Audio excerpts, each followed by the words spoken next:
নির্বাচনটা এই মুহূর্তে অতীব জরুরি। দেশটা হলো আন্তর্জাতিক সরকারের কাছে এবং সেনাবাহিনীর আন্ডারে। বাংলাদেশ একটি বৃহত্তম দল, তারা তো সকলেই তো বিদেশ চলে যায়নি।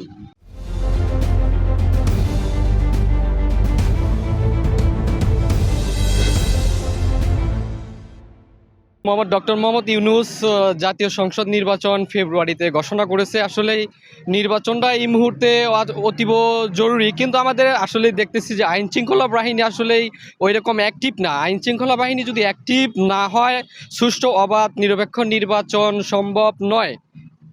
আর এখন যে আইন শৃঙ্খলা বাহিনী, এটা আসলে যদি কন্ট্রোলে আনা যায়, তাহলে সেটা হলো নির্বাচিত সরকারের মাধ্যমেই আনা যাবে। এই মুহূর্তে যে নির্বাচনটা আসলে আইন শৃঙ্খলা বাহিনী পরিস্থিতি আসলে তারা মানে অ্যাক্টিভ না। এই মুহূর্তে আসলে তাদের দ্বারা এটা অবাধ সুষ্ঠু নিরপেক্ষ সম্ভব নয়। এটা প্রতিটা কেন্দ্রে আর্মি, সেনাবাহিনী, আনসার এদেরকে মোতায়েন করে যত সম্ভব ব্যবস্থা নিয়ে সুষ্ঠু অবাধ নিরপেক্ষ নির্বাচন যাতে সম্পন্ন হয়, এরকম একটা ব্যবস্থা রাখা দরকার।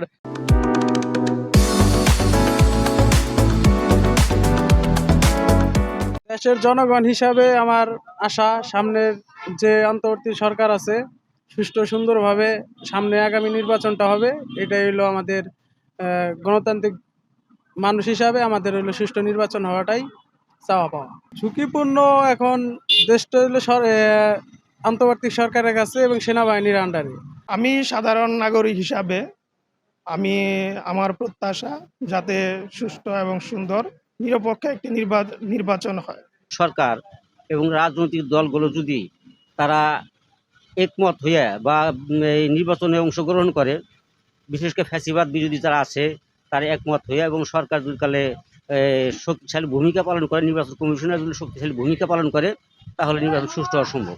সরকার যেভাবে ঘোষণা করেছে এবং উপদেষ্টা মণ্ডলী সবাই যেভাবে মতামত দিয়েছে, সেই হিসাবে আমি মনে করি যথাসময় নির্বাচন হবে। বাংলাদেশ একটি বৃহত্তম দল, তারা তো সকলেই তো বিদেশ চলে যায়নি।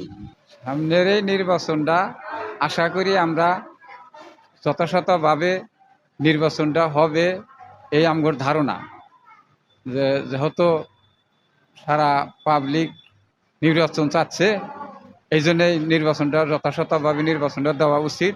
নির্বাচনটা সুস্থভাবে হবে বলে আমাদের আশা।